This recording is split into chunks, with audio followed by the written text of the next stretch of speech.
Welcome back to Munro Live. Today we have the opportunity to actually look at the 2024 Tesla Model 3. And I really need to thank the Tesla dealership in Clarkston for loaning us this so that we can look over the differences. We have the Munro 2020 Model 3, so we kind of want to do a compare and contrast between the two to really see what we notice has been changed. Now, of course, we did have the opportunity to really tear into and look at a mid-cycle change in the Tesla Model Y. Now again, from the customer point of view, you will not see any of these changes. These were all hidden beneath the skin. We were only really able to see them and expose them because we did a teardown. And unless we do a teardown of the Model 3, we won't see these types of changes. So of course, we know that the big one was the fact that they went from all of the stamping and weldment in the front end to the gigacasting. This entire firewall went from stamped aluminum with welded components, studs and rivets, to now an injection molded piece of plastic that allows them to integrate a lot of other attachments. Now, this component itself is more expensive than the aluminum, but if you consider everything that they're able to integrate in and the type of line side savings that they would have in time to install those components, there's a benefit there. The fact that there is no floor, that is the top of the battery. They were able to get rid of a lot of other components. These things we cannot see from just looking at the outside of the Tesla Model 3. There may be changes like this. There may be other things that would surprise us if we're able to tear one apart. Lots of times when an automaker makes a change that is only a slight change to a current production vehicle, they're going to call that a refresh, or they're going to call it a mid-cycle action. Now, those refreshes are normally only modest. Normally they don't change too much of the overall structure of the overall vehicle. They'll change individual details that hopefully enhance the vehicle and convince you to go ahead and buy a new one and upgrade. But we can see between these two that there are some significant structural changes, and we also saw that in the Tesla Model Y teardown that we did. So I had the criticism in looking at the older Model 3 that this thing looks like a frog, and those headlights are really what did it. And we do see that they have slimmed down the headlights on the new 2024 version. So I can't give that same type of criticism. It does look sleeker, it does look nicer. Now, what do you have to change if you're changing the lights? You're not just changing the lights, you also have to change the entire bumper, you also have to change the fenders. So there's quite a little bit in the body that changed around here. But what I would really be interested, if we could tear one of these down, is to see how much on the interior structure was changed. Knowing how much we saw within the Tesla Model Y with the mega casting, with the difference in the dash or the firewall, there were some big changes within that vehicle that you really don't see as the customer. So it would be nice to be able to tear one of these apart to really see what those changes were, how deep they went into the design, into the construction of the vehicle. Now we have the same thing, the taillights have changed. Looking between the taillights of the old Model 3 to the new Model 3, I want to show something. We see how this red lens kind of highlights the taillight, but of course it is split between the tailgate and the side fender. Look at the overall shape. That highlight line still exists, but it no longer is encapsulating a complete taillight, and it is now fully within the tailgate, no longer part of the fender. So we have a wrapped top roll. This type of material I'm looking over, I don't see any sewn seams, so more than likely this is a vac form or a thermoformed component. We have this LED light pipe that wraps all the way around the vehicle. Now you'll notice that that light pipe is embedded in a piece of plastic trim. That plastic trim looks like it's chrome. It's not chrome, I think that is a paint coating, but it still gives that type of a look. Going into an artificial suede, that's what your arm is going to sit up against, so that gives you somewhat of a nice feel. A wrapped armrest grab, and then look inside of the mat pocket or the storage pocket. This is actually a soft touch. It is carpeted within the inside. Now, that vinyl wrapping continues all the way down to the bottom of the door. Now remember, this is the Tesla Model 3. This is a $35,000 vehicle, but they don't have any hard plastic going from the top to the bottom of the door. But let's look at the old Model 3. Here's the door from our old Model 3. See, we still have that thermoform top roll, but there is no light pipe detail. We still have the suede, the wrapped armrest.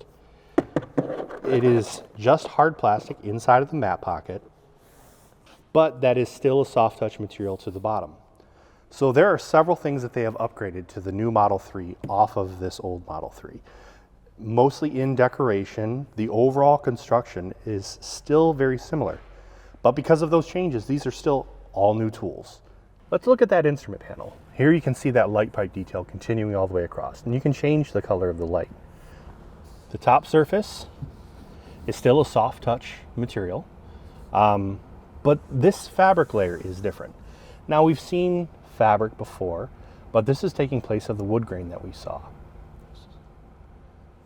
We had talked about the air vent on the Model 3 and the Model Y and how they have gotten rid of the normal air vents that you would traditionally see inside of a vehicle. And they have that air blade that has two opposing directions. Now looking at this surface, I do believe that air blade is now completely tucked in the back. Unfortunately, I did not tear down the Model 3 that we had previously, but I want you to look at this surface or this line right here. So when we look at that area on the previous Model Y, the 2020 Model Y, this is the area that we were talking about for the air blade, but look here. There's another component in there.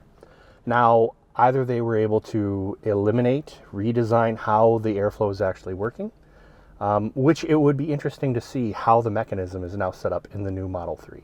So here we're looking at the Model 3 seat. Now you see all the perforation in these center seat sections, and it's because these are ventilated seats. Now we looked at the way the ventilated seat was done in the Model S, and we looked at the different pieces in the entire assembly to allow for that ventilation. I'm curious if they kept that exact same stack up, or if they were able to modify it and even simplify it more for this new Model 3 design. Most of the Tesla seat structures that we've seen have been very, very common across all the vehicles that I have torn down. So I would really like to know how that ventilation between the blower duct, possibly any heat mats, is being set up. This also allows you to have a control screen for the rear seat occupant. Now, of course, you would have ventilation, radio, those things are nice, but if you remember back when we did a review of the BMW, the very high-end BMW, I was able to move the front passenger seat from the rear seat position. And that was a question that I'd asked before, was where is the owner sitting? Is the owner sitting in the front of the vehicle? Is the owner sitting in the rear? I don't assume that the Model 3 would be a chauffeur-driven vehicle, but when you have big people like me in the back, if I needed more room on that passenger seat, I have the ability to move it right from the rear seating position. So looking at the overhead, it's very clean. It's very similar to other Teslas that we have seen, a front and a rear moonroof. One thing that I like, which is on the previous Tesla, is the little deployable coat hooks. The reason why I like that is I've worked on installing those in vehicles in the past, and there's always a fight of how much money does the OEM want to put into some sort of a simple coat hook. Whether it's just going to be an injection molded piece of plastic that is somehow attached, whether they have to have a screw or a fastener. This, having a cup which is closing out to the cut fabric, and then having a deployable hook, I think it's a neat little mechanism. It's probably an expensive mechanism, but going from that area, I also have this nice little task light. It's actually very, very bright for its size, and it's also where I want it. I had a debate with a few other OEMs on the proper position for lights. And I said, look, if I'm a rear seat occupant and I need a light, why do I need a light? It's because I'm doing something. I'm holding a book in my hand. This is where I want my light to be. So do I want my light to be forward? Do I want my light to be above? Do I want it to be shining from behind?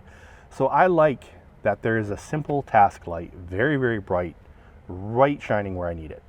So if you are a studio designer and you're actually drawing this vehicle, when you say you want a straight line, how do you define a straight line? This vehicle, if I looked at the top of this window edge, is actually swept up from the front of the vehicle to the rear. But notice the light pipe. The light pipe is towards the top of the door panel at the front, but I am sinking down quite a bit by the time I get to the rear. So the pipe itself is keeping a straight, flat line from front to back, even though the door does not. That's just a little styling design that they would try and incorporate in the studio. One way or the other, it doesn't matter. Some people always want the line to follow so that they have a consistent gap from the front to back of vehicle. They decided they wanted to keep this as flat as they could from front to back of vehicle. I kind of like it because when this dies off, it's easier to hide than if it was up high. So anytime I go into the seat, I'm going to change something with the structure. You always have to consider, what is this happening in crash? How is crash safety affected? I was looking at the old Model 3 and the fact that they do have a fold down center armrest that integrates a cup holder. But look at this one. It's not just a cut-off portion that folds down to provide you with an armrest and a cup holder. The entire headrest goes with it. I would be interested to know how they're reinforcing this structure and how this mechanism would work in a possible crash scenario. Things going flying in the vehicle is a safety concern, but this is unique. I've never seen a headrest actually move with the armrest before.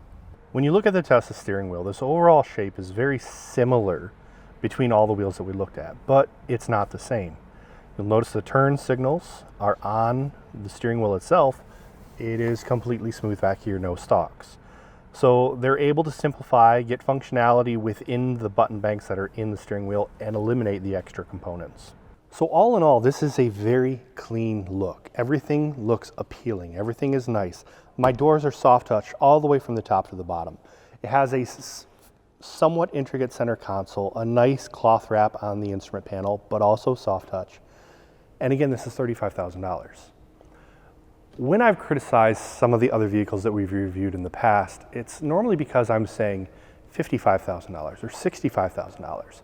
For those vehicles, I felt that they reduced the interior too much for the price point. But at a $35,000 vehicle, at this price point, this is one of the nicest interiors that I've seen. That price point, I'm comparing it to the Chevy Bolt. The Chevy Bolt, the doors are almost all plastic, just thermoform wrap at the top. This has much nicer styling. It has much nicer premium materials compared to the price point in the Chevy Bolt. So even though it is a smaller vehicle for someone of my size, I think that it is a great offering at a $35,000 vehicle for what they are giving you. So thank you very much for watching Munro Live. If you're not subscribed, please do, and have a good day.